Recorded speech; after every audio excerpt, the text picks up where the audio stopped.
Story number 1। एक बार एक बड़े से हॉल में बहुत सारे लोग बैठे थे। वहाँ पर दुनिया का एक बहुत ही बड़ा स्पीकर आने वाला था और सब लोग उनकी बातें सुनने के लिए वहाँ पर आए थे। लगभग 10 मिनट के बाद वो स्पीकर स्टेज पर आ जाता है और वो बोलता है कि अगर आपने मेरी बात ठीक से सुन ली और समझ ली तो आपकी ज़िंदगी पूरी तरह से बदल जाएगी। उसके बाद वो अपनी जेब से एक बिल्कुल नया चमकता हुआ 500 रुपये का नोट निकालता है और उसको ऊपर करके सबसे पूछता है कि ये नोट आप में से किसको चाहिए। ये सुनते ही सब लोग अपने अपने हाथ ऊपर कर देते हैं। वो स्पीकर बोलता है कि ये नोट मैं आप में से किसी एक को दूंगा, लेकिन इसके लिए आपको थोड़ा वेट करना होगा। अब वो स्पीकर उस नोट को अपनी मुट्ठी में बंद कर लेता है और थोड़ी देर तक उसको मसलता है। अब उस नए नोट में सल पड़ जाते हैं और वो थोड़ा पुराना सा दिखने लगता है और वो एक किनारे से थोड़ा फट भी जाता है। इसके बाद वो फिर उस नोट को ऊपर करके पूछता है, अब ये 500 का नोट किसको चाहिए। इस बार भी सभी लोग अपने हाथ ऊपर कर देते हैं। तब स्पीकर ने उस नोट को ज़मीन पर गिरा दिया और उस नोट पर 3-4 बार पैर रख दिया। इससे नोट और भी पुराना हो गया और उस पर थोड़ी मिट्टी भी लग गई थी। फिर उन्होंने उस नोट को ऊपर किया और पूछा कि अब बताओ, अब इस नोट को आप में से कौन लेना चाहता है। और इस बार फिर सबके सबने अपने हाथ ऊपर कर दिए। स्पीकर अब नोट को फिर से नीचे ज़मीन पर गिरा देता है और उसके ऊपर कूद कूद कर उसको दोनों पैरों से रगड़ देता है और उसके ऊपर चाय भी गिरा देता है। अब नोट इतना गंदा हो जाता है कि उसको पहचानना भी मुश्किल हो जाता है। कोई भी उस नोट को देखता तो यही बोलता कि अब ये सिर्फ एक गंदा कागज़ का टुकड़ा है, अब ये बेकार है, इस दुनिया में इसकी कोई वैल्यू नहीं है। स्पीकर ने एक बार फिर उस नोट को उठाया और ऊपर करके सबसे पूछा, अब इस नोट को कौन लेना चाहता है। और इस बार भी सबके सबने अपने हाथ ऊपर कर दिए। कितना भी गंदा पुराना मिट्टी में सना हुआ चाय का दाग लगा हुआ हो, लेकिन अभी भी वो 500 रुपये का नोट ही था। ज़िंदगी कई बार बड़े बड़े झटके देती है।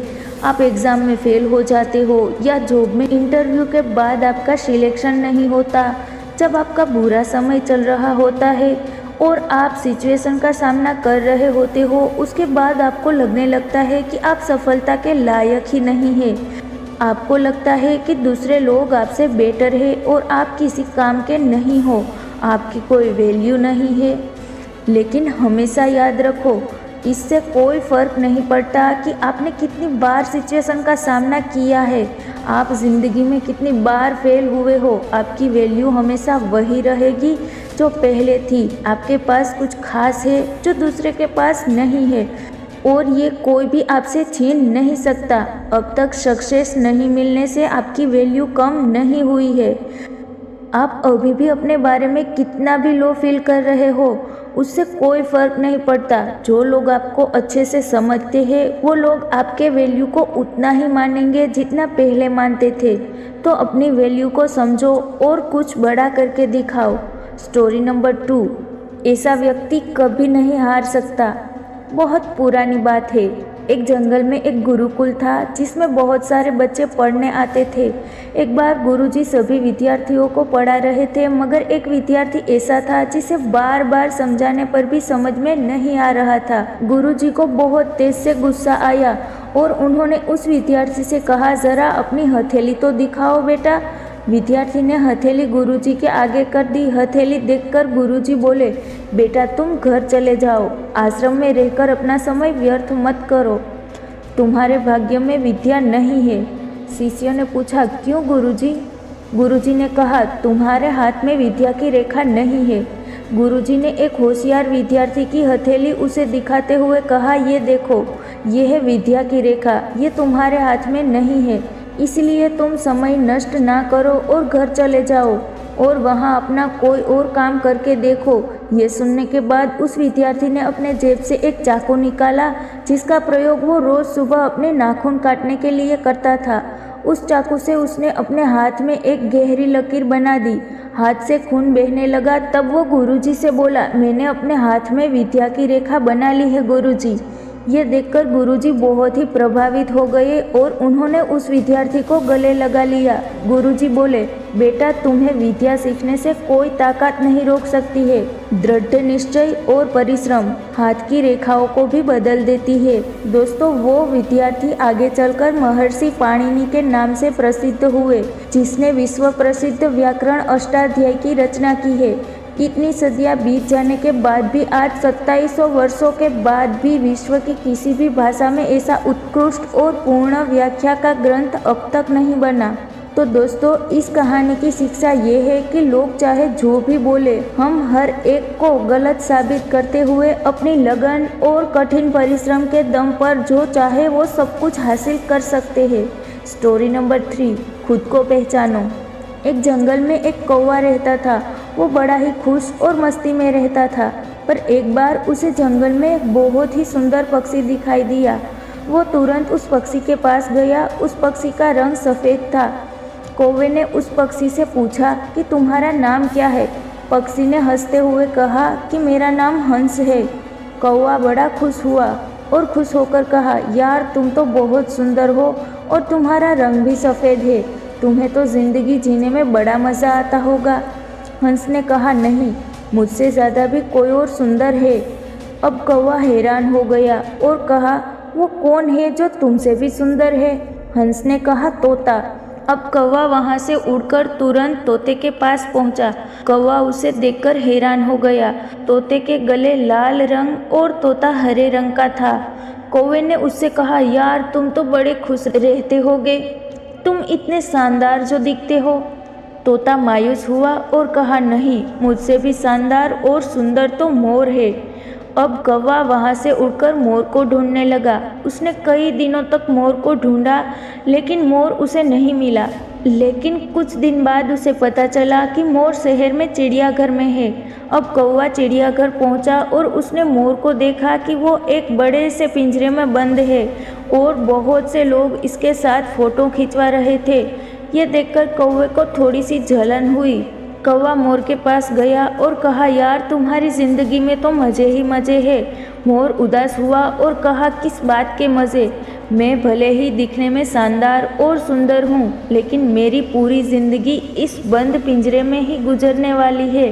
मोर ने कौवे से कहा, यार तुम तो बहुत किस्मत वाले हो, खुले आसमान में जहाँ चाहो वहाँ जा सकते हो और अपनी ज़िंदगी अपनी मर्ज़ी से जी सकते हो।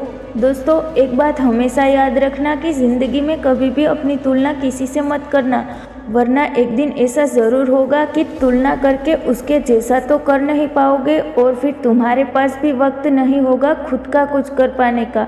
स्टोरी नंबर 4, इंतज़ार मत करो, कुछ काम करो। एक बार एक गांव में एक साधु रहता था जो भगवान पर बहुत विश्वास रखता था। एक बार वो साधु पेड़ के नीचे बैठा था और भगवान को याद कर रहा था, तो अचानक वहाँ पर बाढ़ आ गई। चारों तरफ पानी ही पानी। सब लोग अपने आप को बचाने के लिए ऊपर पहाड़ की तरफ भागने लगे। उनमें से एक आदमी देखा कि इस हालत में भी साधु जी भगवान की तपस्या कर रहे हैं। वो सोचा कि ये अपने आप को बचाने के लिए कहीं जा क्यों नहीं रहे हैं। तो उसने साधु से बोला, अरे आप कहीं जा क्यों नहीं रहे हो? आप भी मेरे साथ ऊपर पहाड़ की तरफ चलो, नहीं तो डूब जाओगे। साधु बोले, अरे हमें क्या होगा, मैं भगवान की इतनी तपस्या करता हूँ, मुझे कुछ नहीं हो सकता, मुझे भगवान अपने आप बचाएंगे। धीरे धीरे पानी साधु के कमर तक आ गया।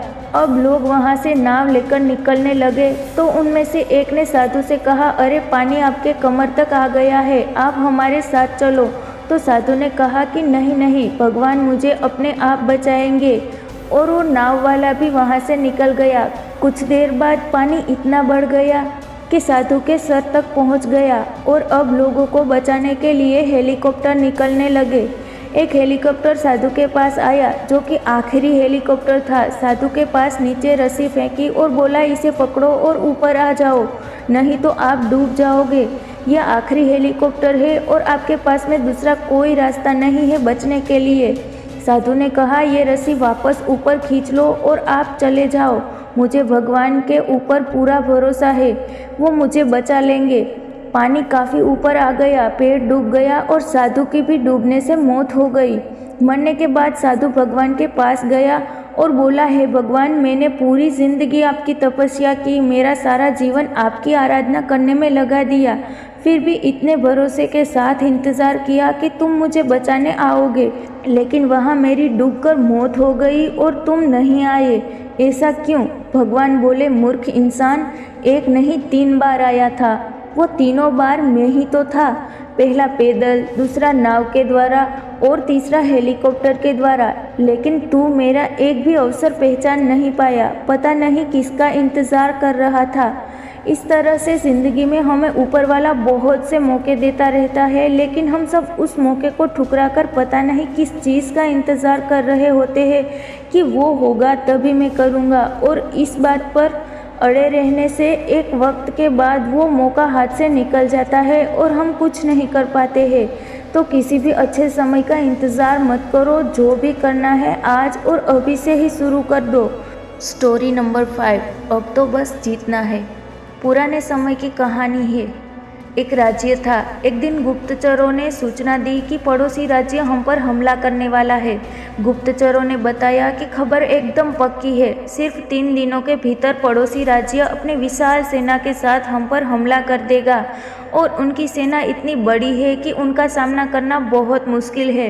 राजा बेहद चिंतित हो गया, परेशान हो गया। राजा ने तुरंत सभा बुलाई और सभी लोगों से सलाह मांगी कि अब हम लोगों का मरना तय है।